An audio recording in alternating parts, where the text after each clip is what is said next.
Welcome to today's edition of the Rush 24/7 podcast. So yesterday I make the point, and actually a couple days before that I made the point that Hillary has pulled out of Ohio. She's basically suspended campaign operations in Ohio. And I said, that's kind of shocking. I mean, that Ohio, you can't win without winning Ohio. You know what's in the New York Times today? It doesn't matter. Our old buddy Jonathan Martin used to be Politico. Ohio, long a bellwether, fading on the electoral map. It doesn't matter anymore. Ohio, you're too white.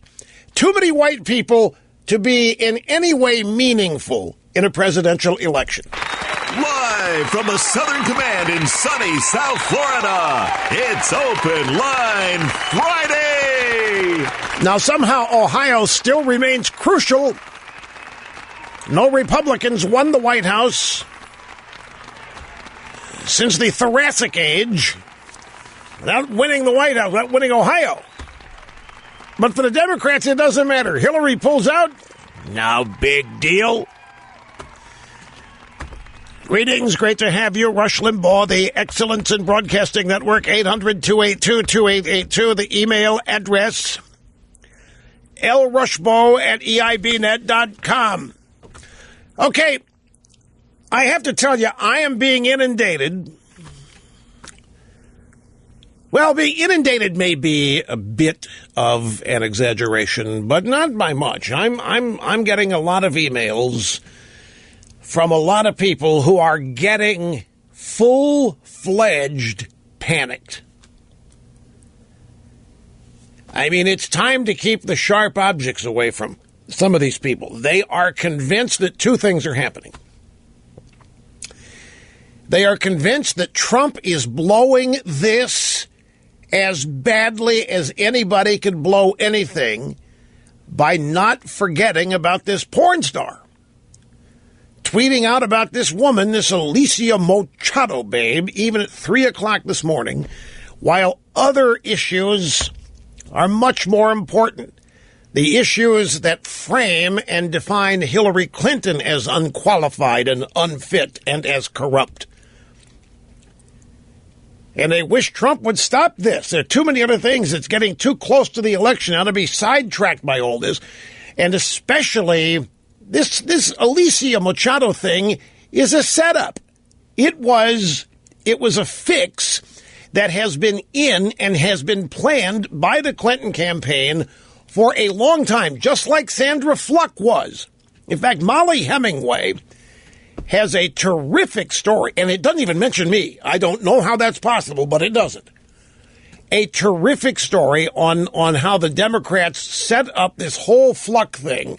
I'm not going to review too much of this, but it was made to look like it was a spontaneous event that the Republicans were engaging in their war on women and so forth, when in fact it was scripted and planned as a trap, as a setup for Republican candidates. And Molly Hemingway claims the same thing's happening here with this Alicia Machado, which I think is true. And thus people they're just scared to death that Trump is blowing it by falling for this and spending so much time on it and taking it all personally and wishing he would just forget it and move on to other things. And they are forgetting. Well, I'm not going to excuse it. I'm sure. Look, I'm sharing you with what I'm inundated. There's another thing too. The panic is not just about that. The panic is about the debate. The panic is when the post-debate polls are coming in, and it's clear that in the scientific polls that Hillary prevailed. And there are accompanying stories that Trump refuses to believe it.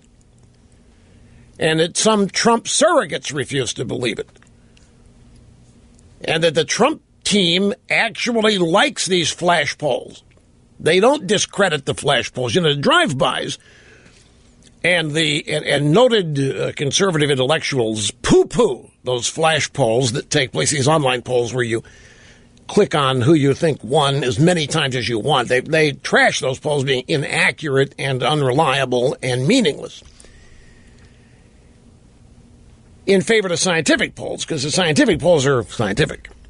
The Trump team is out there saying, we love these flash polls. That shows how popular the guy is. You can't discount those flash polls. They're not hearing talk. They don't want to hear talk about the flash polls. Don't mean anything.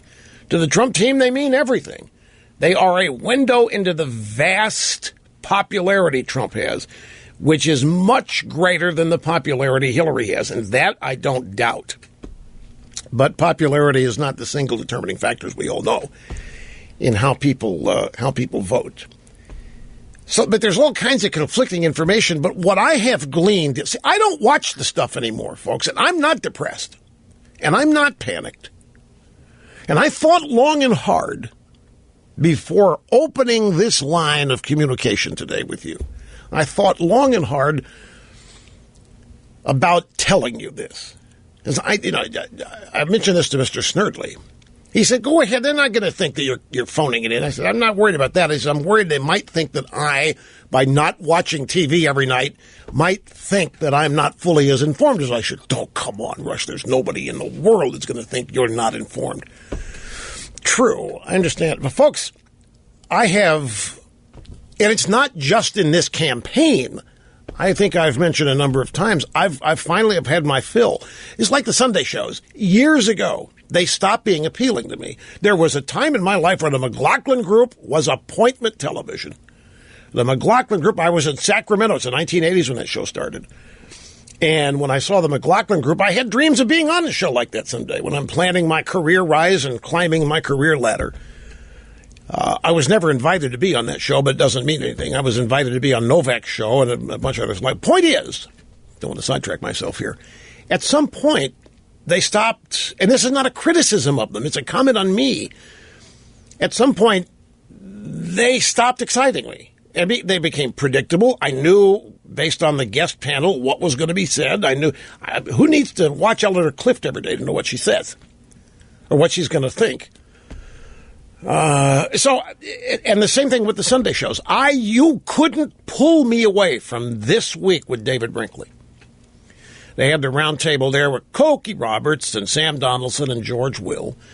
And then Brinkley was the straw that stirred that drink. And you couldn't pull me away from it. Now, I mean, even if those same guys were on it, I doubt that you reach a point where you don't learn anything. You're as informed and as knowledgeable, and you have your opinions. And it's not that I'm not open to other opinions or ways of thinking. It's just the shows in a broadcasting sense. Meet the Press. I never did watch the stuff on CNN, but I don't watch any of it is the point. I don't watch cable news at night. So I can honestly tell you that I am not in a funk. I am not depressed. I'm not suicidal. I'm not thinking it's over. And I told Snerdley today, maybe I'm making a mistake. Maybe I ought to be watching this stuff so that I end up being depressed and as fatalistic as everybody else and come in here every day and reflect it. But I'm sorry, folks, I can't. I don't want to get depressed. I don't want to get down on the dumps, and I don't want to get teased with the idea that everything's rigged and everything's fake. You wouldn't believe the stuff that's going around now. You know me. I see everything. I do my own show prep, and I've never stopped doing my show prep. And then there are all kinds of little helpers that send me stuff, trying to help. I got one this morning. I didn't see this on my own. Some website I never heard of has done a narration of the post-debate video to prove that Hillary had assistants in her podium. That she had maybe a secret teleprompter and other things because her cleaner, her guy, when nobody was looking, some guy came out and snatched a bunch of stuff like papers and stuff from Hillary's podium while nobody was looking and vanished off the screen, and nobody did that to Trump's podium. And so the theory is that Hillary was cheating. Hillary had some assistants in there, and that nobody knows about it. Nobody cares to find out about it, but this one website, I got people sending me this. And then the usual bromides about all the election locations that are rigged and fixed now. And I just don't spend a lot of time focusing on that. If elections were rigged, the Republicans wouldn't win any. I understand the Democrats attempt fraud left and right. Don't misunderstand, I'm not being naive. But the overriding point here is, folks, that I don't immerse myself in the media narrative every day. I establish my own media narrative on this program, and that's what I live. I'm aware of what the drive-bys are doing. I come here, report on it, and tell you every day, but I don't immerse myself in it. And as such, if you are feeling fatalistic and defeatist and depressed, thinking it's over, I don't. And if you do, I think I understand why, depending on how many of you might be immersing yourself. What am I talking about? CNN every night, Fox News every night, MSNBC, whatever it is. If you're watching television, I don't care what you're watching. If you're watching cable news, you are going to get a distorted picture. Even on Fox, don't forget now, Trump is so unusual and so outside the norm that having a proper perspective report on Trump network-wide is going to be difficult. You're going to have individual guests or commentators that may be able to put this all in proper focus. But I just don't even subject myself to it. So I've got my stacks of stuff here. I mean, don't misunderstand. I'm not living in denial about things. I've got all the news here. There's further polling data on Hillary post-debate having won it. The conventional wisdom on Trump just not being able to get past this Alicia Machado story, tweeting at 3 a.m. about it, a tweet storm, as it was, and people wishing he would get back to the issues, so forth, and various other stories relating to what the Trump campaign is doing. In fact, here's one. There was I guess the New York Times had a story featuring unnamed members of Trump's campaign admitting he lost the debate. And Trump is apparently livid about that, and as are members of his campaign, and they are telling surrogates, such as the people who go on TV to speak for Trump in the campaign, to stop saying he lost the debate. Trump doesn't think he lost the debate. Do not say that. Do not agree with it. Do not go along with it just to make it look like you're thinking the right way. We didn't lose the debate. There are 3 of them. We used the first debate to set Hillary up. They've got their own chatter here about what their strategy is with these debates.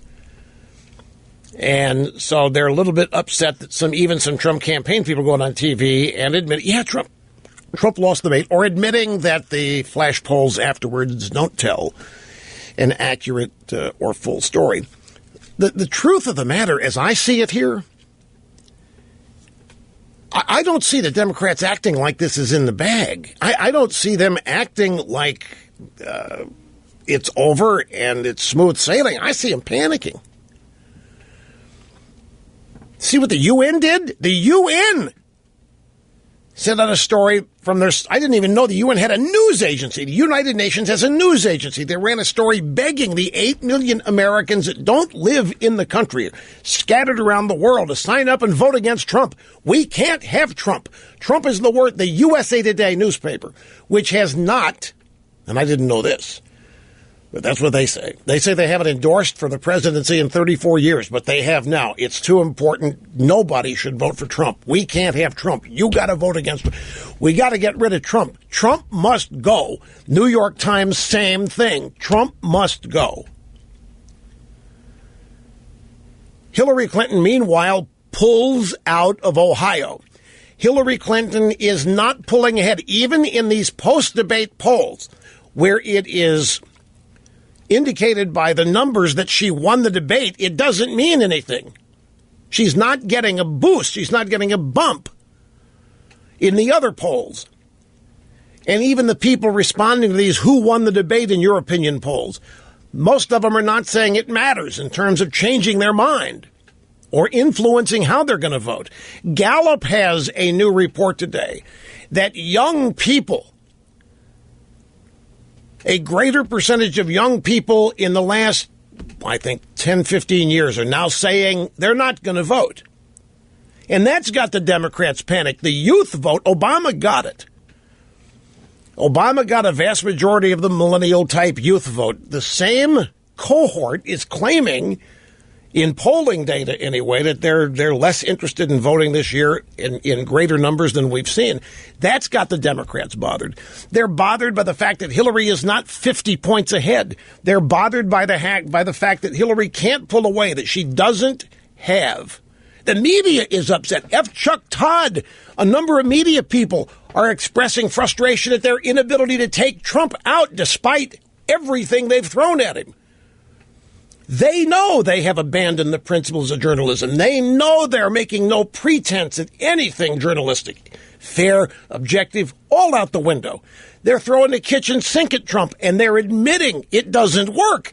It isn't taking him out, no matter which poll you look at. You also have to keep in mind that it is an objective of the media Democrat Party complex to dispirit you, to depress you. It is their purpose. The media Democrat Party complex objective is to get you so depressed, so dispirited, that you think it's over now beyond help. It's beyond fixing. They want you to lose your enthusiasm. They want you to begin to think of Trump the way they think of Trump. And you notice the thing that they are not doing. For all this talk about what Trump's not doing and what he ought to be focusing on instead of the porn star, whatever she is, the Hillary campaign's not talking about what great stuff she's got planned. The Hillary campaign is totally devoted to Trump. They're not exactly running a big positive campaign, only great things that lie ahead of America if only Hillary Clinton is elected. They're not going there, folks. Now, folks, there was a piece. I've talked about this, but I'm going to read you an excerpt of it again. Thomas B. Edsall used to write for the Washington Post, and I think it has something to do with the Obama campaign. Now, if I'm wrong, but it doesn't matter. This ran in this one ran in the New York Times, actually. It was July 23rd, 2012. The headline, "The Politics of Anything Goes." And here's an excerpt from the article, and it is directly applicable to right now. Here we go. Now faced with a tough re-election fight, President Obama has, in fundamental respects, adopted the strategy he denounced 8 years ago. Obama is running a two-track campaign, 2012 here. One track of his re-election drive seeks to boost turnout among core liberal groups. The other aims to suppress turnout and minimize his margin of defeat in the most hostile segment of the electorate, and that is whites without college degrees. My point is, back in 2012, this guy in the New York Times wrote of Obama's re-election strategy, which means the Obama campaign had told him what it is. The Obama strategy was to dispirit, to depress, to suppress vote turnout of white Americans without college degrees, primarily white men. And it's the exact same thing that they're doing now, the exact same thing they're trying now. And you have to have a stiff upper lip and resist this. Okay, we're back now. Before that 2012 story in the New York Times, there was a 2011 story in the New York Times by Dan Bowles. Now, wait. Thomas B. Edsall. Edsall wrote both of them. The 2011 story in the New York Times, it was in November, and it acknowledged that the Obama campaign for 2012 was going to write off white working-class voters. Their research, their internal polling data told them they already had. So instead, what they were going to do, acknowledging the loss of white working-class voters, which went big for Obama in 2008, they were going to focus on minority outreach and registration, and there began the focus on such things, change your mind, gay marriage, go after that group of people, then amnesty and so forth, because they made the determination they were going to lose the white working class vote. 1 year later, Edsel writes another piece. They didn't just write off white working class voters. The Obama campaign embarked on a strategy involving the media to depress and dispirit turnout, essentially to suppress turnout of white working class. These are old Reagan Democrats, blue-collar people who all of a sudden stopped being termed blue-collar people and became white working class. When they're blue-collar, that means they're in the Democrat camp and they're pro-union and they're the greatest guys on earth. But when they're not going to vote the Democrat, the media changes the description and calls them white working men without college degrees. And this is an important thing to remember because you're being bombarded by the Clinton campaign when you turn on CNN, MSNBC, when you read any newspaper, when you go to over half the websites out there, you are not reading the media. You are not reading the news. You are reading the Clinton campaign and a coordinated effort to distract you, to depress you, to dispirit you, and to suppress your interest in voting. The objective is to make you think you have no chance, that everybody else is aligned against you. The real world is a common phrase they use. The real world, and that's not Trump's world. The real world is not you people supporting and voting Trump. The real world is everybody supporting Hillary. The real world is everybody watching NBC, CBS, ABC in terms of the way they speak and write in the drive-by media. And it's all aimed, it's all oriented toward making you think that you are part of some small, irrelevant minority trapped in the past, being overrun by a bunch of progressives who want to modernize and take the country in a different direction. And you're just an old fuddy-duddy and you're uneducated, therefore you're not smart, and you just want to stay rooted in the past where you used to run the show. All of this is coming from the Clinton campaign. I don't care you turn on NPR. I don't care if you even Fox News, portions of Fox News. I mean, depending on the show you're watching, you're going to see a commentator from the Washington Post. You're going to see a commentator from the New York Times. You're going to see a guest from the drive-by media. And you're probably going to recognize it. You're going to get miffed. But the point is you cannot escape it except listening to this program. Because there's not one syllable of this program that is influenced by the drive. Well, as I said the other day, it's hard to succeed in constantly always avoiding it. It's a daily effort to avoid getting sucked in because there is so much. And it makes it look like, gee, everybody thinks this, and who wants to be an outlier? You don't want to be an outlier. You don't want to think that you're the oddball or in a group of oddballs. And that's exactly how they present everything. I give you another example. That religious freedom law in Indiana, the way that was covered, if you supported the religious freedom law in Indiana, the media made you think that you were a member of 10% of the population in terms of your thinking. Along with the way they report on it, they also adopt a tone that includes an assumption that everybody watching them agrees to with whatever they're saying about something. So in this case, the news of the day is that Trump has lost it. The news of the day is that Trump's gone full-blown nutty. The news of the day is that Trump has lost his focus, that Trump doesn't know what he's doing, that Trump's rank amateur status has finally surfaced. And since wherever you go in the drive-by media, that's what you're going to hear or see, or a flavor of that, you are supposed to think, my gosh, I don't think that, but it seems like everybody else does. Oh, no, we're losing. They're convincing. And it's all a myth. You just have to resist it. And you have to look at ways that you can disprove it in your own mind. The way I do it is to look at how they're presenting Hillary. There isn't anything positive about the Hillary campaign. Every aspect of the Hillary campaign is focused on destroying Trump. And this is what they always do. Now, Obama was different because he was an empty canvas, and people could make him whatever they wanted him to be. He was an unknown. He had been a senator for a couple of days, didn't really have a record. First African-American president, did not get particularly partisan in public, only in private did he do that. And so most people didn't see him as a radical. They saw him as such a positive change from Bush, who they had succeedingly generated hatred for, and the war in Iraq. So people could make Obama be whatever they wanted him to be, which was always going to be positive. Hillary's not that. Hillary's not an empty canvas. She's not an empty slate. Hillary's got higher negatives than she has positives. They know it.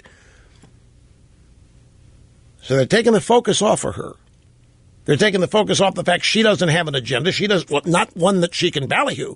The things that she wants to do are just double down, triple down on what Obama's done. Nobody wants more of that, so they don't talk about that. They focus exclusively on Trump. And now this Alicia Machado thing has been blown up into the biggest thing that has happened in the campaign so far. Now, do I have a soundbite on this? I do. Let me find it. It's not number one, so it may be on the next page.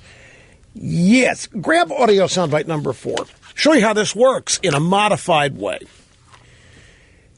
Yesterday, when the Alicia Machado story took off on board a rocket booster and just occupied every news story for seemingly every hour of the day, I opened my program figuratively scratching my head. I said, is this right? Trump is a bully. Is that the story here? We have this poor Miss Universe who 20 years ago put on 60 pounds. She became unattractive, which is not really what you want for a Miss Universe pageant winner who's wearing the crown for a year. And the story was that Trump bullied her and laughed at her and made fun of her and called her Miss Piggy, and it was horrible, and see what a reprobate he is, and see how he hates women, and see this. And I said, how in the world can we ignore Mrs. Clinton? You want to talk about bullying women? So I went on to make the comparison to Hillary Clinton protecting the Democrat Party and her husband with all these women that Clinton did have affairs with. And some of these women who claimed he sexually abused or raped them, Mrs. Clinton was the one that came up, along with James Carville, and had a policy of destroying, intimidating, and bullying these women. And I asked a simple question. How in the world can you do a story on Trump the bully with one woman 20 years ago, Miss America pageant, and ignore a genuine, actual, real bully who has been bullying and mistreating women for 20 years? Now, in my world, that was a good counter. It was an excellent way of putting things in perspective and trying to point out the phoniness of this campaign that Trump is a bully, because Mrs. Clinton beats him in that category every day of the week. She doesn't pay the women in her office the same thing the men make. Here is a woman with irresponsible in her job as Secretary of State. 4 Americans died. Here's a woman that ran the bimbo operations for her president when he was her husband when he was president, and so forth. Let's go to Fox News. This is Special Report with Brett Baer during the All-Star Panel. Columnist from the Washington Examiner, Lisa Booth, about Trump bringing up President Clinton's past at the next debate, because that would be, if you're going to bring up Clinton's past, it's Lewinsky, then you bring up Hillary and the bimbo eruptions unit that she ran. Brett Baer says, what about bringing up the Clintons' past And the possibility that that's going to happen at the next debate as we take this down to a different level of the election. I do think that it is fair to an extent, not for Donald Trump. I don't think Donald Trump should be a messenger. But to bring it up, I think is fair to an extent, because Hillary Clinton can't stay there and say that every victim deserves to be heard, deserves to be believed. But then we know it's been widely reported that she went after these women, that she dragged their names through the mud. So I do think that there's hypocrisy there that should be addressed from the Trump campaign. But I don't think that Donald Trump should be the messenger, because I think that diminishes him and his candidacy. And Rush Limbaugh talked extensively about that point all day today. I did. And so here's Lisa Booth on Fox News. Yeah, it's a good point, but Trump ought not be making. Well, you know where Trump is? Trump obviously is somebody who's not going to rely on other people to make it for him. This standard operating procedure where a Republican under assault doesn't return fire because it's not considered mature. It's considered taking the bait. Trump obviously doesn't believe this. And Trump obviously thinks, look, if they're hitting me like this, there isn't going to be anybody to defend me. There isn't anybody outside of the people he's paying. There aren't going to be people to defend him. Well, other than me, but I do it different reasons. But hasn't a lament for many years on the part of many of you been that when any Republican is under assault by a Democrat or the media, that they don't fight back? And it ticks you off. Bush never fighting back on Iraq. The Bush White House never fighting back on any assault they made on him. And it just hung in there.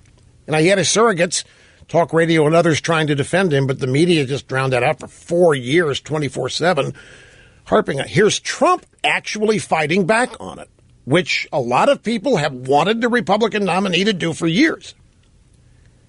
And when it happens, all of a sudden we hear now, Trump shouldn't be the one. No, that's not. Well, I'm sorry, Trump's an alpha male. He's not going to sit there and let this kind of stuff go by and hope or count on other people. He's not going to oppose that, but I think his attitude is it isn't enough.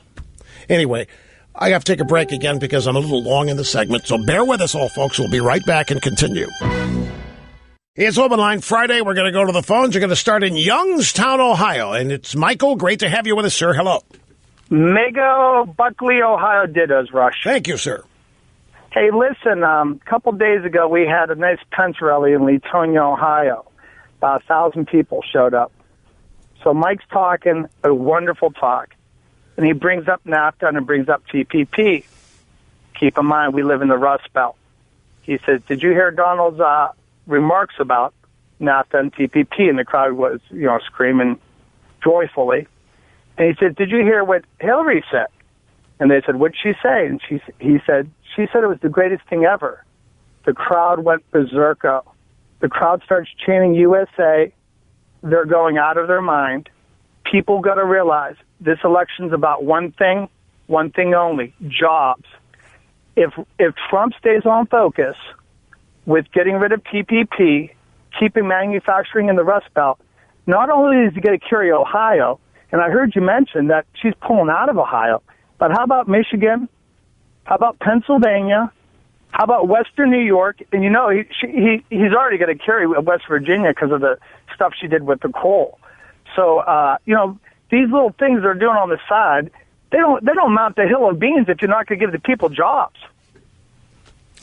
Did I hear you correctly in all of that? Express some, shall we say, dissatisfaction with Trump not being focused on those things while he is toying around with the former overweight Miss Universe? Well, as far as that goes, shame on the media. I'm going to probably say her name wrong, but I saw they were talking about Megyn Kelly the other night. Is it Broderick? Anita Broderick? What is the woman that was raped by Bill Clinton? Yeah, Juanita Broderick. Juanita. Now, you have that, and I heard about the tweeting thing she was going back and forth with Chelsea over. Now, I had 3 younger people that worked for me that said, what is that all about? They never even heard of these Bill Clinton scandals. So they want to go there there's a lot of dirt to go there, but the focus needs to stay on jobs. The Rust Belt only cares about jobs. Okay, so again, you think Trump is making a mistake by continuing to focus on the Clintons and fighting back, defending himself on these charges that he called this woman a pig? Absolutely. Should say focused on the jobs, focused on Stay focused on the jobs, and you will win the day. Okay. So are you worried? Oh, no, I'm not worried. I think Trump's going to win, and hopefully we'll have 8 years of Trump and 8 years of Pence. So you're not worried about this? Not worried. You know, Rush, if you came, and I know you lived in Pittsburgh for a while, I'm about an hour from Pittsburgh. If we got in the car and we drove around for an hour, you're going to see a 95% Trump sign versus Hillary sign. Yes, I've heard this. Selena Zito, who used to write for the Pittsburgh Tribune Review, seems to be making a project out of documenting the rural Democrat vote throughout the state of Pennsylvania. Not just rural, just outside the cities. Small town, medium-sized town. And apparently Trump is just going gangbusters in that state and has it in play.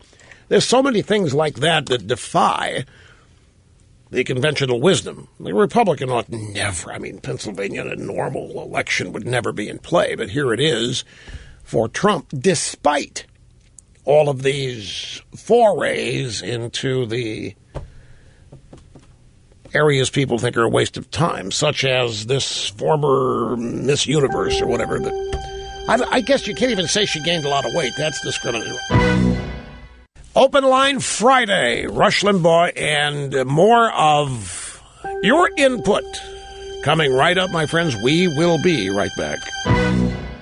And greetings once again. Music lovers, we play a lot of music here. Thrill seekers, provide a lot of thrills each and every day. And conversational, we talk to people. All across the fruited plain, it's Rush Limbaugh on Friday.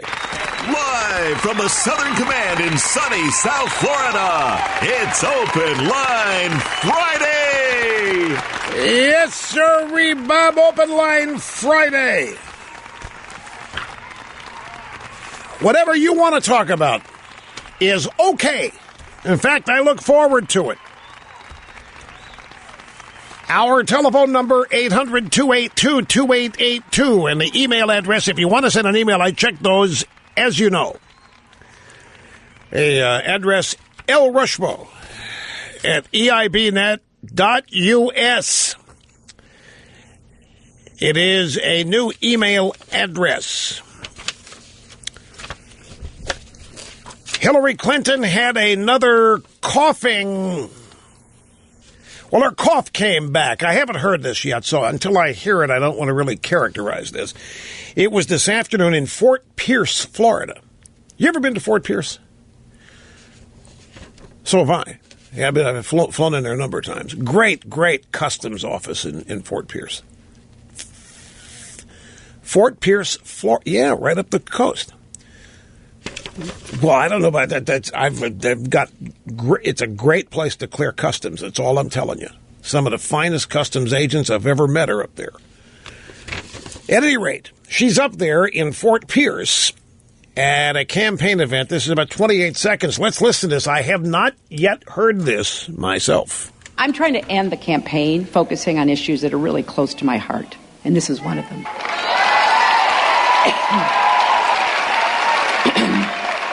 You can see part of the creed I like to follow behind me. Uh-oh. Do all the good you can, in all the ways you can, in all the places you can, at all the times you can, to all the people you can, as long as ever you can. All right, so the coughing appeared to get past. She took a lozenge in there, I'm told. So we got a new slogan here. Do all the good you can in all the ways you can, in all the places you can, all the times you can, to all the people you can, as long as you ever can. Man, we got to have this woman as president. Isn't that what that slogan says? Man, oh man, is that just hot? Is that hot? Man, what a slogan. I don't know if we've ever had a better slogan. So that's that. Since we're on the soundbite roster, since we got started, let's just go to the top here. We have an ad, a Trump PAC, actually, a pro-Trump, anti-Hillary PAC. So it's not technically the Trump campaign has hit the ground running with 4 different ads using the Obamas. And I have the audio of one of these ads. 3 of them are with Barack Hussein Obama, and one with Michelle Mibel Obama. The Michelle Mibel Obama ad apparently is the most relevant, considering that Bill and Hillary's marriage is now an issue. So the title of this ad is Can't Run Your House. See if you remember this. One of the important aspects of this race is role modeling what good families should look like. And my view is that if you can't run your own house, you certainly can't run the White House. Can't do it. You remember who said that? Was Michelle. You remember when she said that? You don't? She ran. That was in the primaries of 2008. She was talking about Bill and Hillary. This was during the primaries of 2008. That's what the title of the ad is, Can't Run Your House. It's video featuring Michelle Obama on the trail in 2008 talking about Hillary Clinton. There's an on-screen graphic.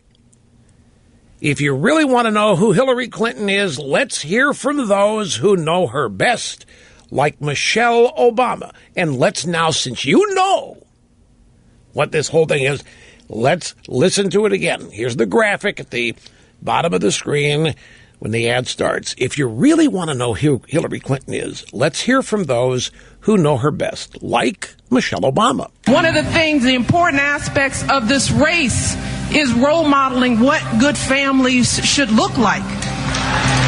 And my view is that if you can't run your own house, you certainly can't run the White House. Can't do it. Wow. Well, now you might ask, okay, so how do you put something like that back together? I mean, here's Obama running for the nomination in 08. Hillary's running for it, too. And he sends his wife out to basically talk about the marital infidelities and Hillary being the most cheated on woman in America, unable to run her own house. And how can we dare let somebody like that in the White House? Now these two are supposedly the best of friends, and Obama and Michelle run around saying there's nobody more qualified ever to be president than Hillary Clinton. So what do you think? Explains this is classic why people hate politics, because they think everybody in it is phony. They think everybody in it is dishonest, because what most people are going to conclude here is that all of this tripe that we have heard from this cycle, from Obama and Michelle about how great Hillary is, they don't really believe it. And I happen to believe that. I think all of this is about party loyalty, preserving the Obama legacy, or what have you. And I think they're out there promoting Hillary Clinton with clenched teeth. I think there's really a lot of friction in these two couples, and I think it does date back to 2008. I'm going to tell you, human nature is human nature, and human beings are human beings. In 2008, Hillary Clinton had been veritably promised the nomination. And then Obama came along, and well over half the Democrat Party instantaneously threw her overboard, dumped her, and chose the attractive guy, which is exactly what happens in her own marriage.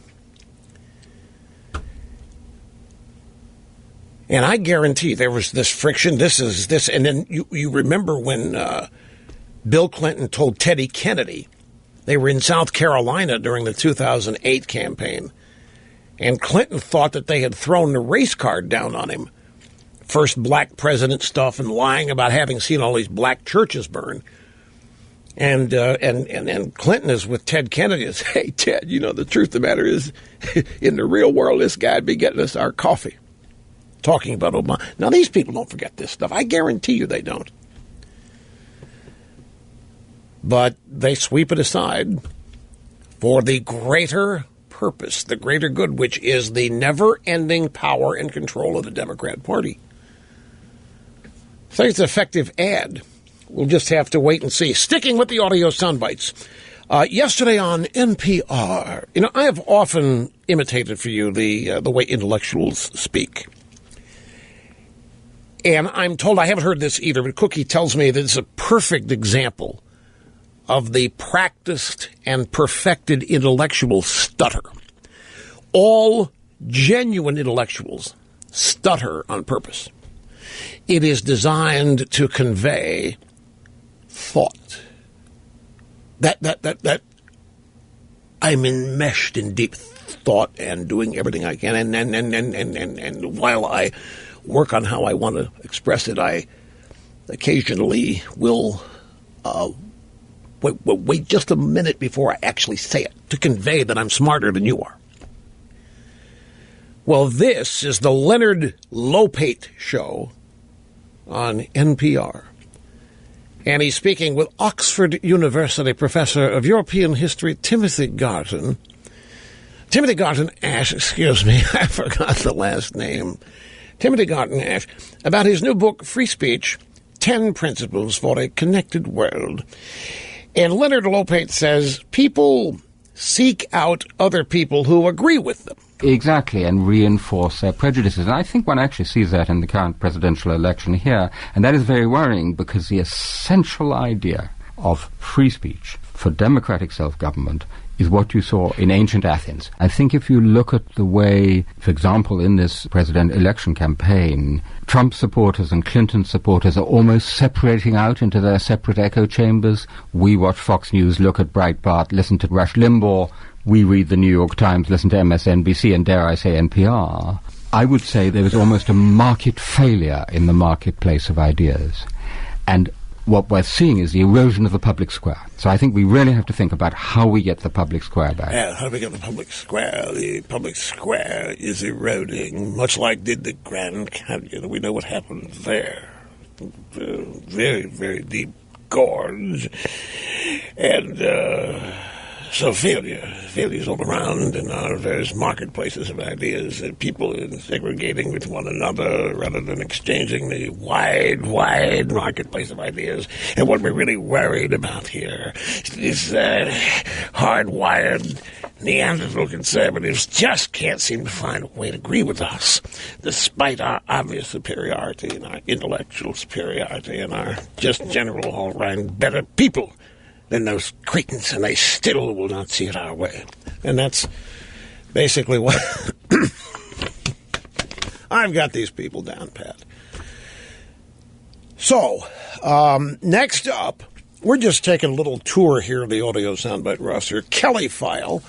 Megyn Kelly last night on the Fox News Channel speaking with Democrat strategist Robert Zimmerman about Trump's campaign, and this was said by Zimmerman. Donald Trump can run his campaign with Rush Limbaugh and the National Enquirer any way they want. The bottom line here is women are standing up in record numbers in support for Hillary Clinton. It's not that she's calling herself the champion of women, but women are recognizing her by 51 to 32, I believe, in the most recent Wall Street Journal NBC News poll.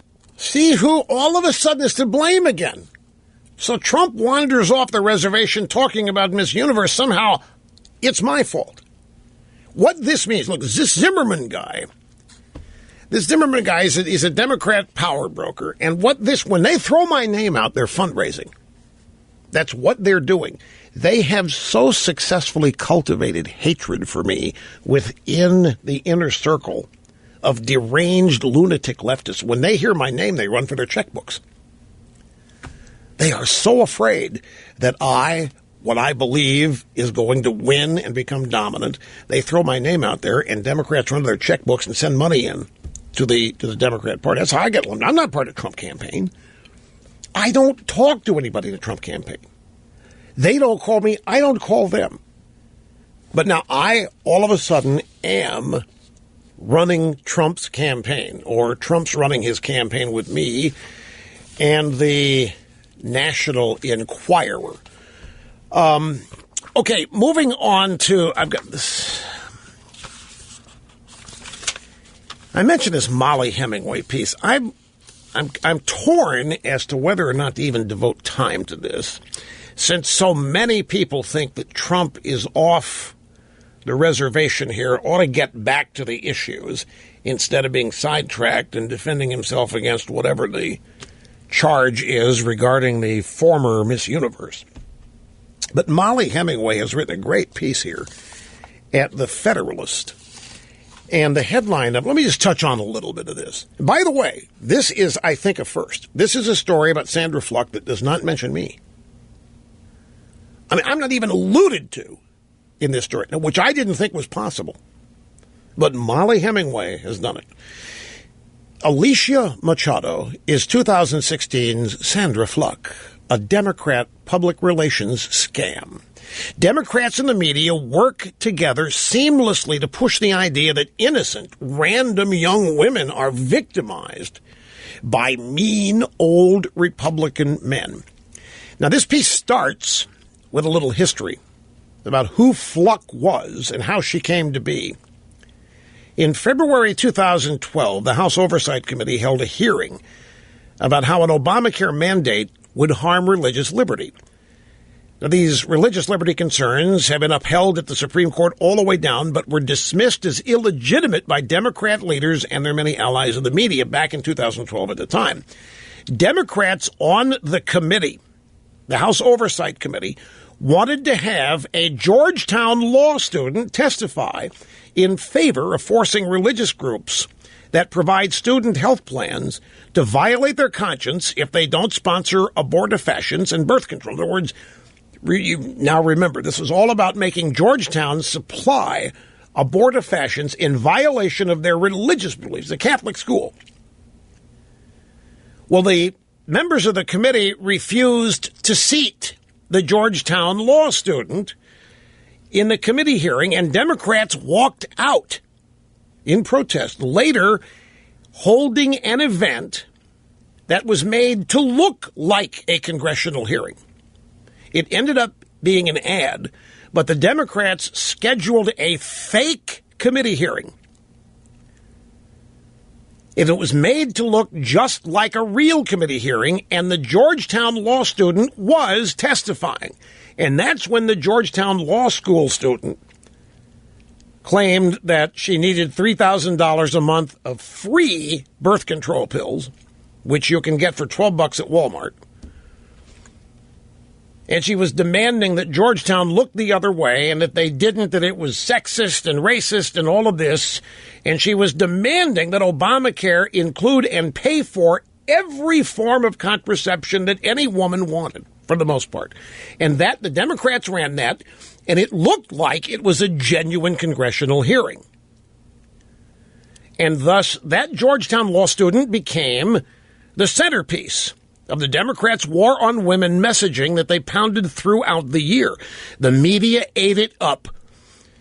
Hook, line, and sinker. Within minutes, she was on every major network and cable outlet. The media ran with stories about how women were not allowed to testify at the hearing, even though 2 female college administrators did testify. The facts were no barrier to the headlines, which included CBS headline, Democrats decry all-male House panel on White House contraception rule. CNN's headline was, angry lawmakers challenge lineup at hearing. Where are the women? That's how it all started, and it was planned. And so is Miss Universe. She has been planned. This has been something that's designed to be injected in the campaign after the first debate, actually at the debate. And a lot of people are saying, this is what somebody needs to tell Trump. This whole thing has been jigged up. It's not legitimate. It's not real, and he shouldn't give it any more time. Anyway, I have to take a break. Again, up against the boundary here. Back after this. Don't go away.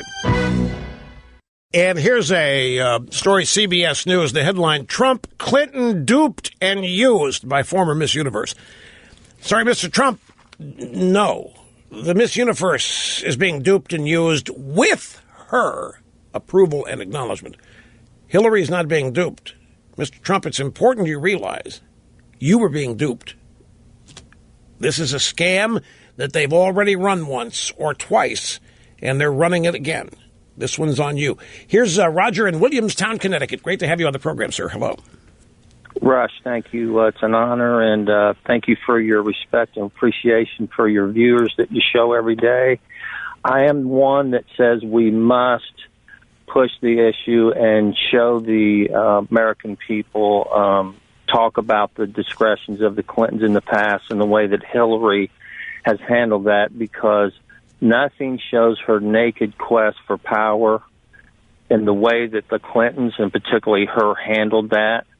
And I think there's evidence that they don't want the Trump campaign to do it, because he hit them in the primaries when she was running against Bernie about this issue. And if you notice, everything went real quiet over there on the Clinton campaign. And I think they just tried to get a sucker punch in the debates about this beauty queen. And I think that he needs to hit back in the voice of the victims of Bill Clinton. So I think that's a common view in Trump supporter land, folks. Grab audio soundbite number 5. Okay, the last caller said that it's important for Trump to bring up, or the campaign to bring up, the Clintons' past indiscretions, because it is a great illustration of their unfitness. It is a great illustration of their weaknesses and of their moral turpitude, whatever you want to say. And one thing, I just saw a little headline on Fox. It doesn't matter where I look. When the subject of the Clintons' past, be it Monica Lewinsky, be it any of the bimbo eruptions, it seems like everywhere you go in the drive-by media, every analyst out there is saying Trump should not bring this up. Even Newt is saying he was appalled that Trump has even gone there, that it's not helpful, it's not wise.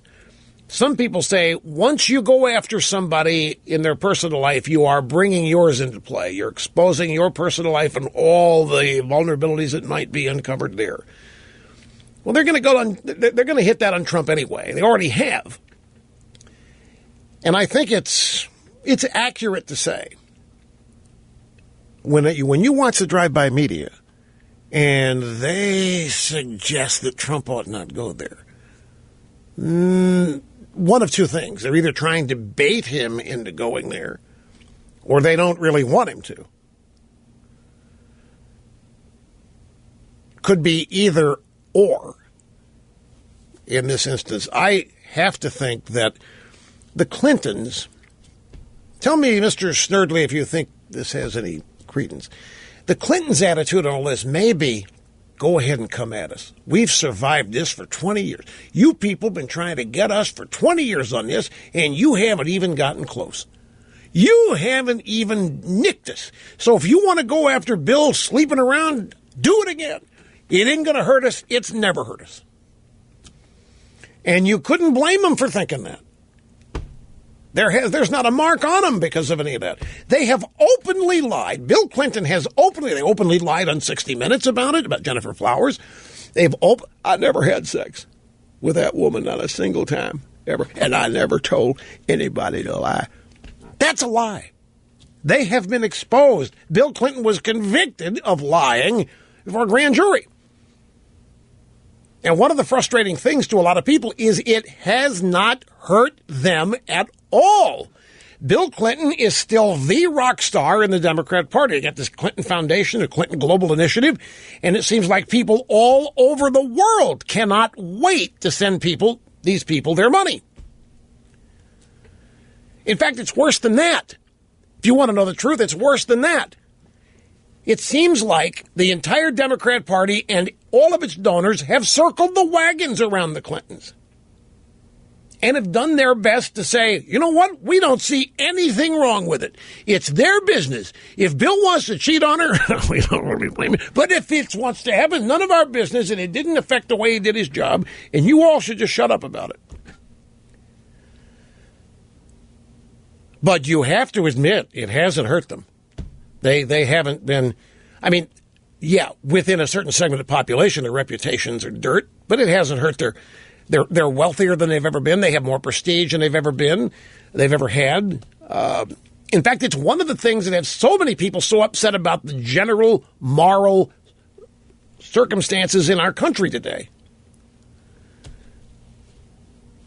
So think of it how you will. Here's Trump talking about it. This was last night in Bedford, New Hampshire. The American people have had it with years and decades of Clinton corruption and scandals.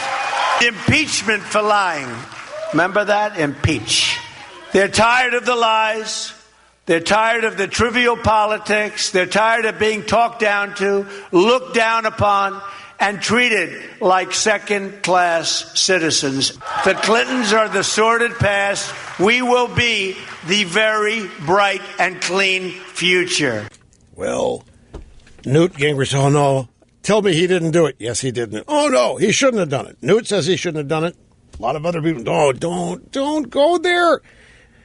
And I think one of the reasons that Newt and the boys are saying it is because they did go there once and it didn't work. It hasn't worked. But then I guarantee you this. There are, I don't know what percentage, don't know what the number is, obviously, but there are a lot of Trump people who are so fed up, they are happy he's going after it. And a lot of them think that it hasn't been done the right way and it hasn't been done seriously, that the House managers were never really into it.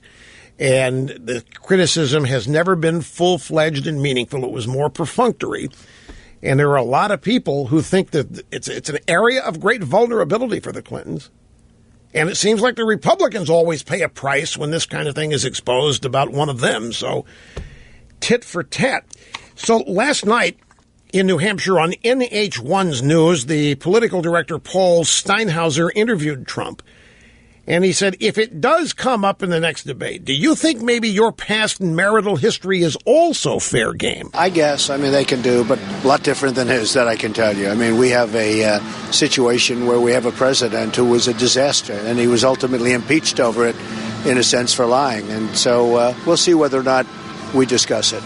You're not worried about your past history at all? No, not at all. I have a very good history. Yeah, my history is the best. I have the best history of any history in the country.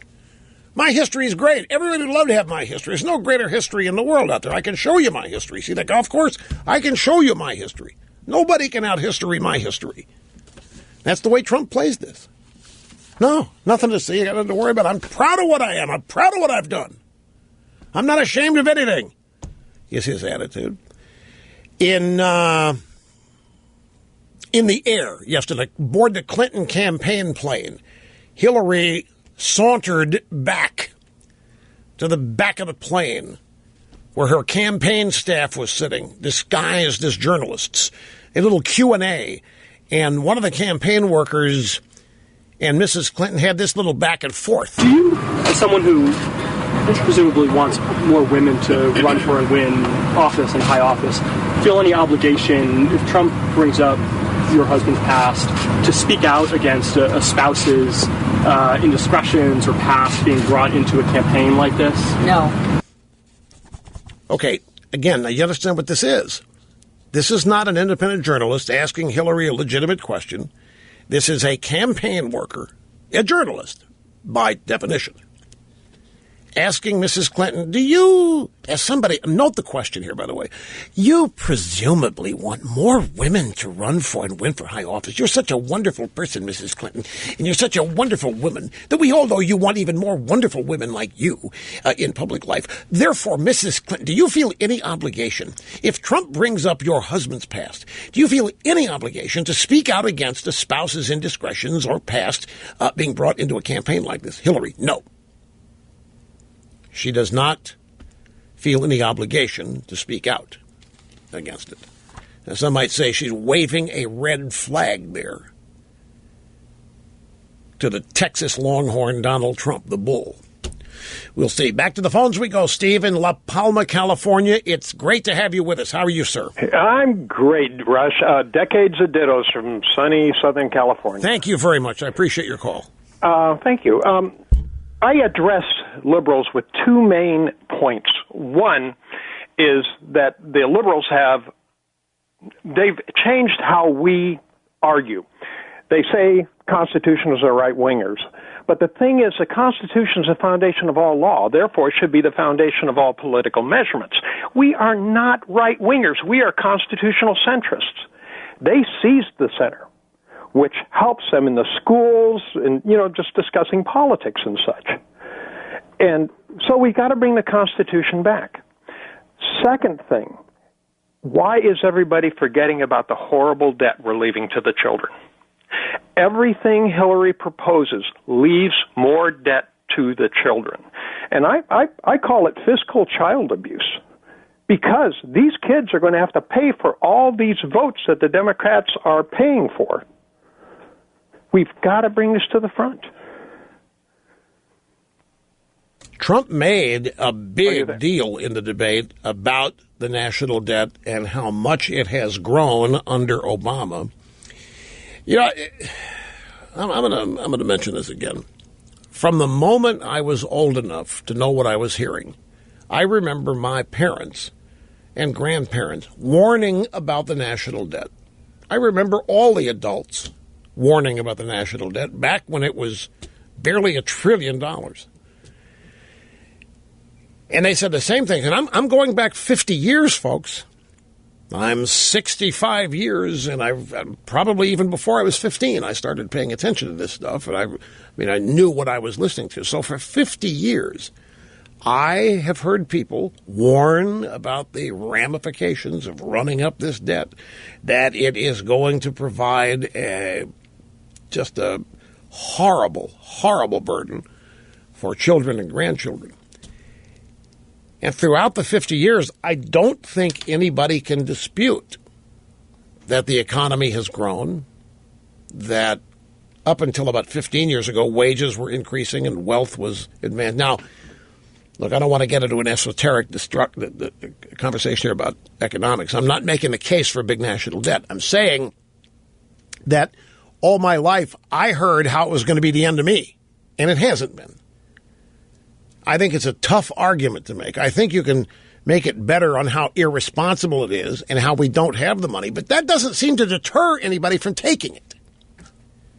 The Democrat Party is Santa Claus, and they don't care how much in debt the country is because they don't see it hurting them. If you look at the number of people in this country who receive some kind of government check, they take it. They take it happily, and if it's increased, they take that. They'll take as much as they can get, and they're not worried. They don't see themselves as paying anything about it. They don't see themselves as bearing any burden at all. All they see is a government check coming in for this or for that, earned income tax credit, Social Security disability, straight out of welfare, whatever it is. There are a lot of people on the public dole. And I don't see any of them refusing it because we can't afford it, and it's going to be too big a burden on our kids. So in the big scheme of things, making an argument like that as a central theme of a campaign, I think it falls flat. It's clearly important, and at some point it is going to wreak havoc. And some would say it is now. And case could be made. We have a stagnant economy. We've reached the point where the government is so much of the economy, and it doesn't produce anything, that we've become stagnant. And it's slowing down. It's not providing great career opportunities like it used to. College educations are more and more worthless because of the curriculum and what people are majoring in, and you add the debt they have when they graduate, which sets them back 15 years. They've got 15 years of debt before they even start progressing on their own accumulation of wealth. So you could, but making the argument doesn't seem to change the way people look at it or vote. The country, everybody gets up every day, and those who want to go to work do. Those who want to try to find a job do. Those who can't find a job have plenty to eat. Those who can't find a job have a cell phone. Those who can't find a job have a car. They've got gasoline in it. They've got cell phones. So I'm strictly speaking here as a campaign issue. I don't know how effective it is. We can all devise our own ideal campaign. I think we're sitting on it. We're staring us right in the face, the status quo. The only people that are just excruciatingly happy are, for the most part, liberal Democrats, and they're happy because they're enjoying the fruits of political power. But we don't live in a country that is unified and has a sense of contentment or even joy. There's angst everywhere. Trump calls it out, and people say, I can't believe he paints such a negative picture of this country that's dire and dark and so forth. It's the exact picture the Democrats paint every election. Anyway, again, I'm long. Another obscene profit break, and we continue when we get back. Another classic example of what you're up against, what we are up against every day. Grab audio soundbite 22. Listen to this. Wolf Blitzer, this afternoon on CNN, he's reading a statement that has been released on Instagram today by Alicia Machado. Ready for this? This is the kind of stuff that gets you down. This is the kind of stuff that dispirits you. This is the kind of stuff that makes you think we have no hope. This is the kind of stuff we can't overcome. Oh, my God, this is horrible. This is the kind of stuff that makes you want to give up. Tell me if I'm wrong. Alicia Machado, the Miss Universe, she released a statement this morning on Instagram. Let me read it to you.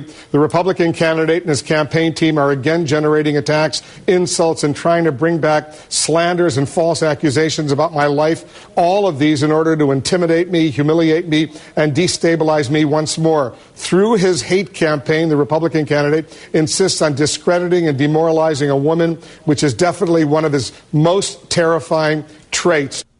Those of you who have heard this woman speak know that she didn't write this, and she may never have even seen it. It's been written by the Clinton campaign, but that's not the point. The point is that Wolf Blitzer and the rest of the drive-bys, they are ecstatic. To them, this is big news.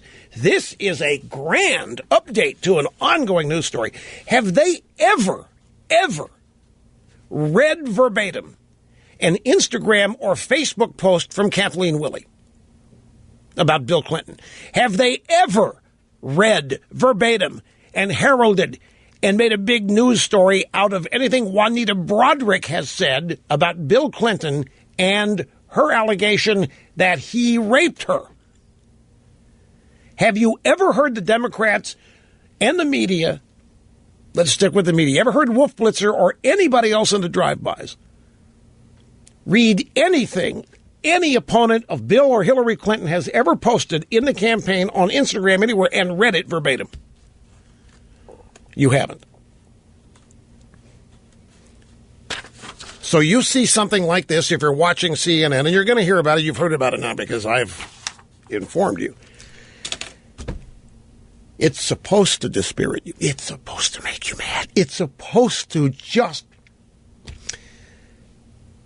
make you feel like you live in utter futility. And it is as clear a bit of evidence of the rigged nature of the campaign. That's Wolf Blitzer reading a statement from the Hillary Clinton campaign, is what that really is. Disguised as an outraged, offended statement from a terrorized former Miss Universe by a hateful Republican.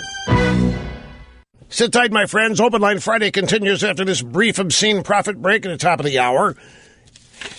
Things are fluid and popping. NBC has just headlined that statement from Alicia Machado I just shared with you that Wolf Blitzer read. So the views expressed by the host of this program, documented to be almost always right 99.8% of the time. It is Friday, and we are rolling. Live from the Southern Command in sunny South Florida, it's Open Line Friday. Hillary Clinton just tweeted, well, not just, she tweeted, what kind of man stays up all night thinking of insults against a poor defenseless woman? And now we got the Machado statement. It comes from the Hillary campaign, no doubt. Well, that's what I'm thinking. Her husband's up all night, except she doesn't know it because he's not home. What kind of a man stays up all night at some other woman's place?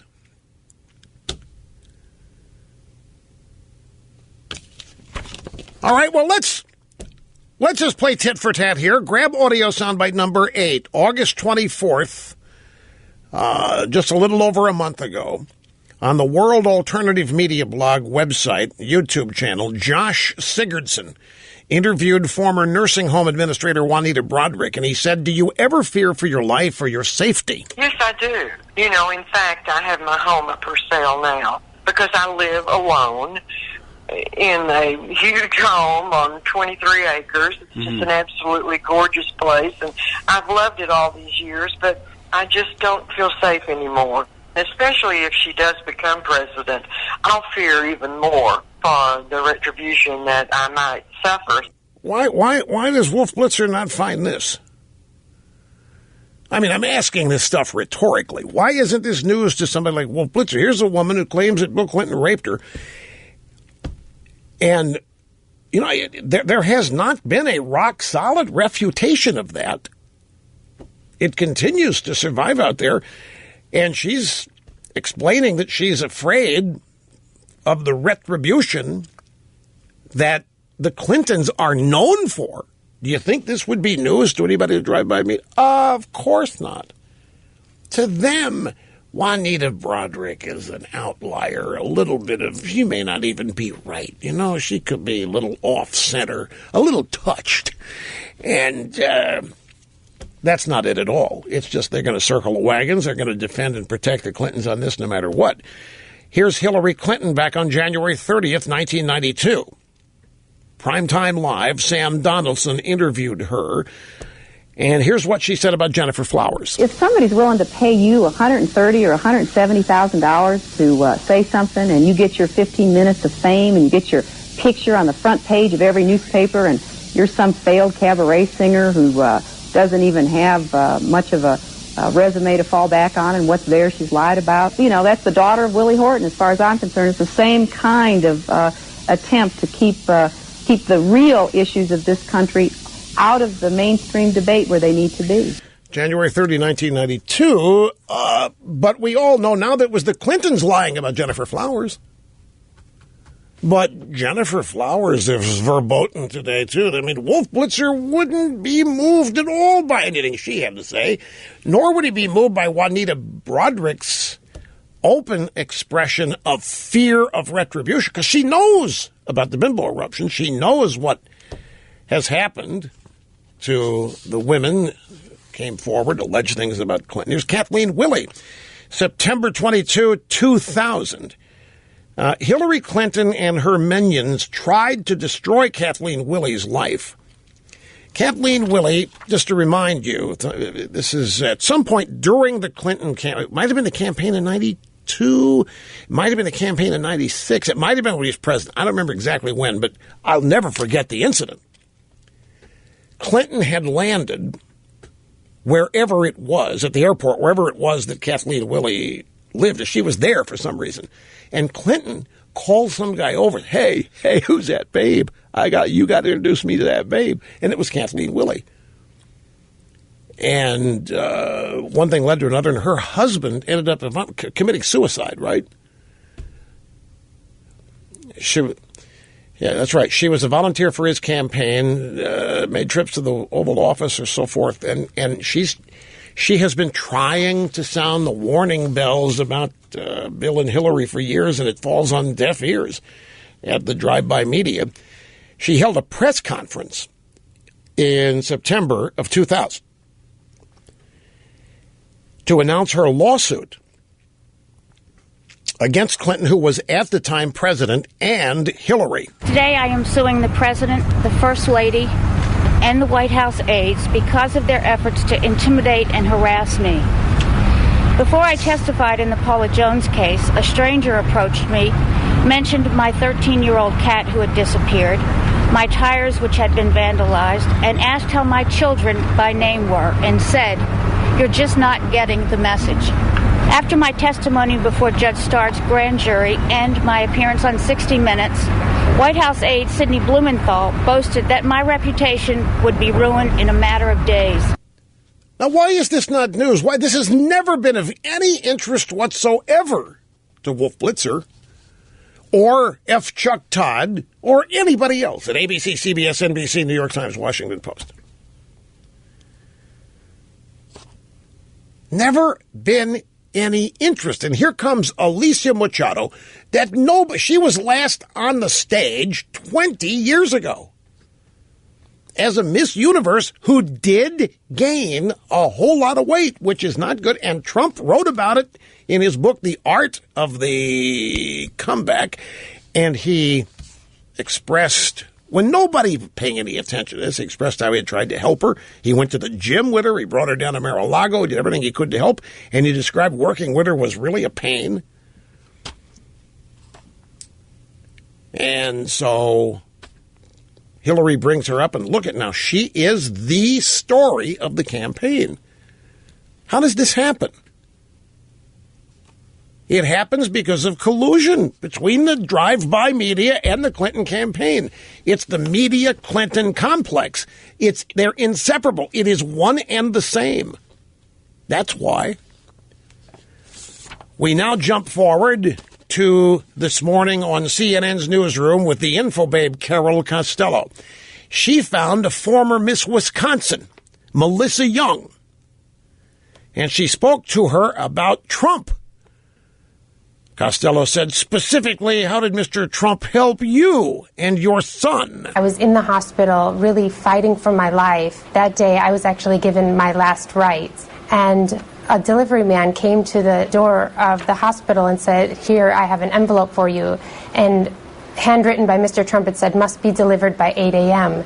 And I opened it, and there was a message from him saying, to the bravest woman I know. And in that moment, it lifted my spirits, where I knew that God was not done with me yet. And he continued to do that, to reach out, to check on me, to check on my son, personally calling me on the phone in his busy life. My son is a Mexican-American, and he has treated us with nothing but just the generosity, utmost respect and dignity, and he has never spoken about it and tooted his own horn about it. He really has been just such a wonderful support system for me and my son. So do you think Carol Costello at CNN was touched by that? I think it was moved by that.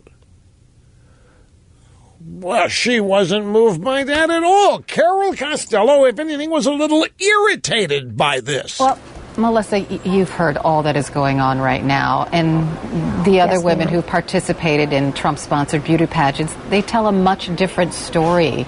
Are there two Mr. Trumps? Are we just not knowing him? Where do these other things come from, these insults about women's weights and these pageants, and his continued attack on especially Alicia Machado's character? And Melissa Young does not back down. Yes, ma'am. I don't know that there's two sides to Mr. Trump because I don't know that side of him. I only know him as being a gentleman. He has supported me in my life as a woman, as a mother. And I've seen it also with my fellow Miss USA contestants, that they were treated with the utmost respect during our time competing at Miss USA. He has been nothing but he's the greatest man I know. And until my last breath, I will say that I want people to know I know a man that has a heart of gold, and I think he's a tremendous human being. Okay, we can't do that. Throw her out. Don't get her back here. We can't have it. That's not what we wanted, is the attitude among the producers at CNN. Okay, get rid of that. That's not what we thought it was going to be. Okay. Cut it. We couldn't turn her. Couldn't get her. That's not useful. That's not helpful. I don't know who booked this babe, but whoever it is going to get a talking to. This is an absolute disaster. Who brought her in here? That's the reaction to this interview at CNN. Now, I alluded, well, I'm guessing that's what it's something like that. I'm making the point here that did not move anybody at CNN. That's not going to make them question what they hear from Alicia Machado at all, because they're not in the media, my friends. I mentioned earlier in the program that F. Chuck Todd, the host of the program Meet the Depressed on NBC, is very, very, very upset that despite the almost total unanimity of focus by the drive-by media to destroy Trump that they haven't been able to do it. Well, here we go.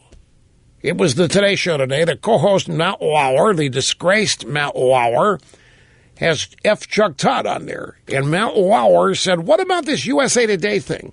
How big a deal is it? Now, the USA Today thing is they editorialize for the first time in 34 years. They never editorialize in favor of any presidential candidate. USA Today came out today and say, we got to stop Trump. Trump is a disaster. We got to stop Trump. Which is what the drive-bys have been saying. So that's a setup for Matt Lauer asking F. Chuck Todd, what about this USA Today thing? How big a deal is it? It's bad news for Trump, but they said there was no consensus to endorse Hillary Clinton either.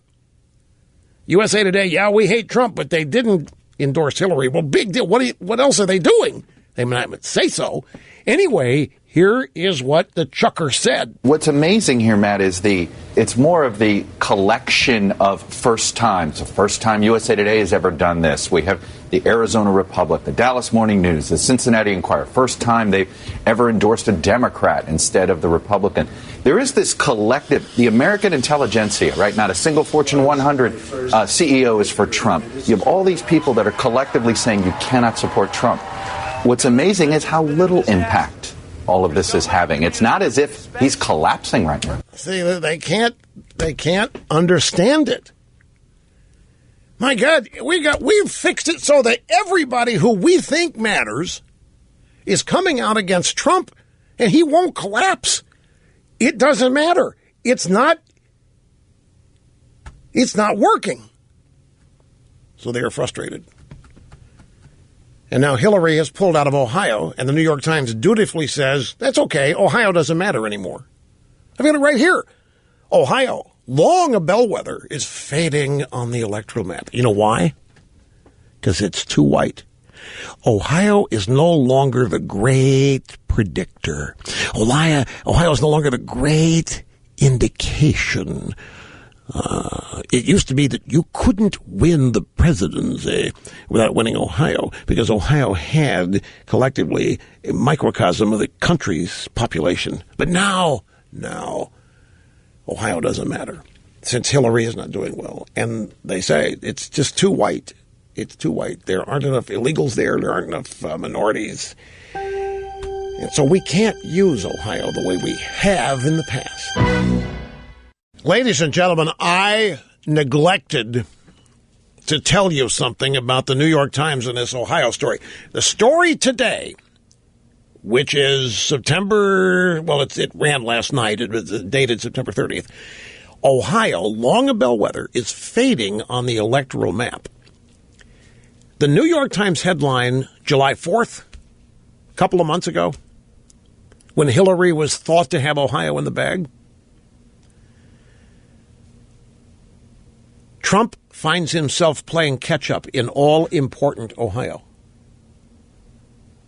Just 2 months ago, when Hillary was leading Trump in Ohio, the New York Times headline was, Donald Trump finds himself playing catch-up in all-important Ohio. The New York Times headline yesterday, now that Trump has pulled ahead in Ohio, is, Ohio, long a bellwether, is fading on the electoral map. That quickly? Back on July 4th, it was the all-important bellwether. It was the single most important indicator. And now 2 months later, it's fading in importance on the electoral map. How does that happen? How in hell does that happen? And I want to tell you something. We had the sound bites here from a former Miss USA. Trump owned that pageant too, Melissa Young. I will never forget this. I just got a reminder about this, because this happened while this program, I think we were in show prep. Do you remember the name Tara Conner? Tara Conner was either a ranking contestant or she had been crowned Miss USA. No, she was crowned. She was Miss USA. And after she had been crowned, she was discovered, she was alleged to have used drugs and consumed adult beverages and had sexual indiscretions while underage. Before she was the beauty pageant queen, Tara Conner faced allegations of drug use, underage drinking, and sexual indiscretions. And that happened late in the afternoon on a particular day. Trump said that he would have an announcement the next morning after having thought about it and deciding what to do. And the crowd that gathered at Trump Tower was much like the crowd that gathered on a day last July that Trump came down the escalator and announced his candidacy. And I will never forget this. Trump walks to the microphone and he says, "I talked to Dara. I had a long talk with Dara." Anyway, he gave her a second chance. He did not broom her. He did not fire her. He said, "Walking in this morning, in no way did I think it would be possible for a second chance. I've had a very big blessing bestowed upon me. This is what she said. I will never know how much I appreciate Mr. Trump for saving me on this one. He could have said, 'You're fired.' He's a very, very compassionate person." Trump said, after he had talked to Tara, that she had made some very, very bad choices. As she left a small town in Kentucky, she got caught up in the whirlwind of New York, and she just let it all hang out. And it was brought to bear after she'd been crowned, and he could have thrown her overboard, and he stuck by her and gave her a second chance. I doubt you're not going to see this in a drive-by media, but they were all there. Their cameras were all there. Their microphones were all there. Trump Tower. Here's Mark in Harrisburg, Pennsylvania. We get back to the phones. Hey, what's happening? Good day, Rush. Hey, last week or 2 weeks ago when you were talking about the NFL, of their viewership being down, I think you didn't complete the analysis. First, I want to say there are a lot of great men in the NFL. You see that every year when they have the Walter Payton Awards, that people really do good. But we always hear about the thugs and the bad guys. So when the NFL turns down the Dallas Cowboys, giving the permission to put the sticker on their helmet to honor the 5 slain officers, that really left a bad taste in my mouth. And then when you watch the beginning of a football game, they're doing the anthem, and they highlight those people who aren't kneeling or putting their fist up. Personally, I wish they wouldn't do that. Don't give them that platform. You want me as a viewer, see what, Let me tell you something about that. Normally, television doesn't televise the anthem. We never see the anthem. We've never seen it except at the Super Bowl. We never see it. Right. All of a sudden, we're seeing the anthem every time one of those guys takes a knee or raises a fist. By God, we're going to see it. We're going to see highlights of the anthem, and we do. And they're naming these guys. Like I said, they're giving them a platform. That to me, the NFL is putting a bad taste in people's mouth by allowing the networks to do that, and by not why couldn't they honor those officers? Give us a good explanation. Well, don't make me explain that. Come on, you can come up with that on your own. If I explain that, they'll Alicia Machado me. Meaning they'll Trump me. The subject of NFL ratings. Now, there's a lot going on in the NFL to its detriment. I've been amazed by much of it. And much of the harm being done to the NFL is actually being transmitted by sports media, which can go either way. I mean, on the one hand, you can say they're doing their job. On the other hand, they are literally attacking the hand that feeds them in many ways. You understand the sports drive-bys are every bit the leftist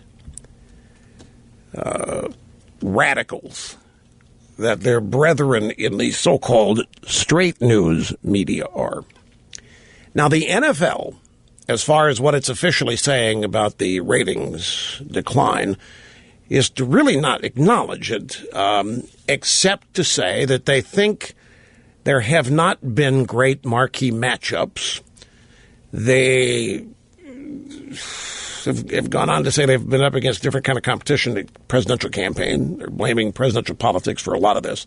And indeed, on Monday night, the Saints and the Falcons Monday night game had the lowest Monday Night Football audience in years. Now, it's decades, actually. But it also must be pointed out that even though the NFL's numbers are down, they're still dwarfing traditional broadcast television. But nobody likes a downward trend in numbers, because at the NFL's level, at these networks level, they're looking at make goods or free commercials for sponsors. If you're guaranteeing a certain audience and you're charging X amount per commercial on the guarantee of an audience, if that audience isn't there, you owe the sponsor a make good, enough free commercials or reduced rates for the rest of the flight to make up for what you're not delivering that you promised. And at those levels, that's a big deal. So it can end up being expensive for the broadcast networks that are paying through the nose for the rights to broadcast these games. So it's in nobody's interests to be lackadaisical about this decline. What's fascinating is to listen to people talk about it and not even mention what are likely the real culprits here. Now, I could list a bunch of things that I think might be contributing to a decline in ratings in the NFL. And I think there are a lot. And I think it's been slowly developing. I don't think the ratings decline, even though it's showing up this year, is strictly because of things happening this year. I think, as you know, if you've been a regular listener to this program, these things have been trending. And they are many. I think the overall apparent... Let me give a real-world example. The playoff game this past January between the Steelers and the Bengals. Now, to many people, it was great TV. It was a great game. You had action. You had an unexpected outcome. The Steelers coming back and winning after being down with no time left to actually come back on the field. It was only because of personal foul penalties committed by the Bengals that ended up putting the Steelers in field goal range to kick a field goal to win the game. No business winning the game. It was one of the most outrageous losses I have ever seen. It should have been embarrassing. It should have gotten people fired. It should have gotten people reprimanded. It was an absolute... It was a disaster for the Cincinnati Bengals organization. They hadn't been to the playoffs since 1991, and they were destined to go. And what happened because of on-field behavior, both during play and outside play. In other words, teams are standing around while penalties are being marked off, and players are whining and moaning to the ref, and one of them hadn't made contact with the ref. That's another 15 yards. There were 30 yards in penalties. An unnecessary roughness hit on a defenseless receiver to the head, and then a cornerback, Adam Pac-Man Jones, complaining with the referees about something and touched one of them, and that's another 15 yards.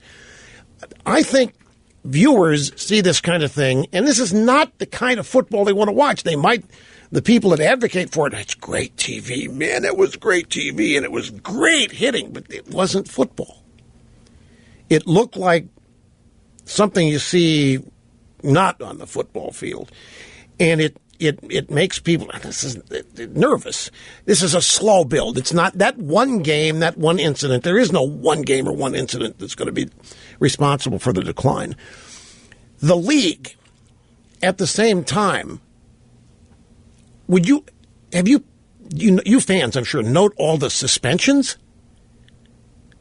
You can look at that one of two ways. You can say that the league is going overboard here on penalizing these players for putting performance-enhancing drugs in their bodies or human growth hormone, and you can think that the league is being too restrictive here. The other way of looking at it is, are there this many cheaters in this game? Are there this many guys violating the rules? And what that does is make people question the legitimacy of what they see on the field. Now, you know what one of the biggest arguments in football is? What the heck is a catch anymore? I don't know about you, but I don't like waiting 5 minutes for a referee to review video to declare something was a catch or not when it clearly looked like it was to the naked eye and even in the replay. But there's this rule, well, it didn't maintain control through the play.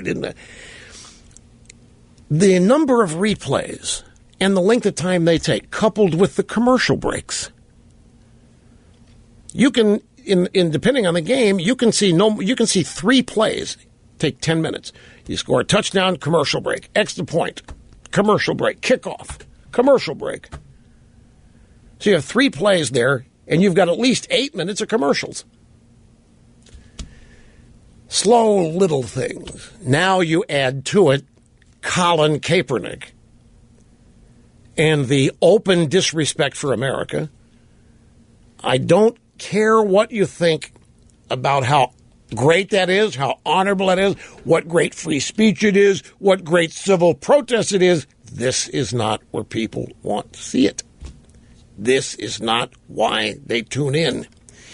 They don't tune in to a football game to be told how rotten their country is.